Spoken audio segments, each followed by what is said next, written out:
Hozirgi bo'ydoq yigitlarimizning eng katta raqibi kimligini bilasizlarmi? Topolmadinglar, pul yoki oligarx o'g'li emas.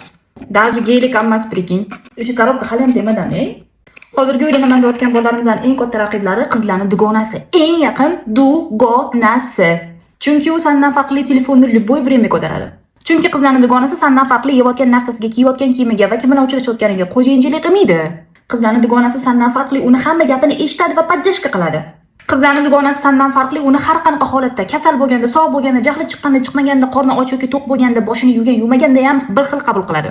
Qizlarning dugonasi sendan farqli uni qattiq og'riyotganini va nimaga og'riyotganini yaxshi biladi va qanaqa qilib yordam ko'rsatishni ham sendan yaxshiroq biladi. Qizlarning dugonasi sen eshak emosionalni kachayli qilib narkomonga o'xshab tashlab ketganingdan keyin boradi, ko'nglini ko'taradi, ovqatlantiradi, aylantiradi, birga yig'lashib yuboradi ham daji. Achida. Qizlarning dugonasi sendan farqli unga nima yoqishini va nima uchun yoqishini ham biladi. Qizlarning dugonasi sendan farqli, agar qo'lda puli bo'ladigan bo'lsa, o'ylab o'tirmasdan beradi. Jimot. Mashnaqa o'rtog'i bo'lgandan keyin sana talashi vashshi nerealniy, to'g'risi. Bu video o'rtog'ining yigitini tortib oladigan pes qizlar haqida bo'lmadi. Tak что yozib ovora bo'lma. Agar gaping bo'ladigan bo'lsa, kommentariyada kutaman.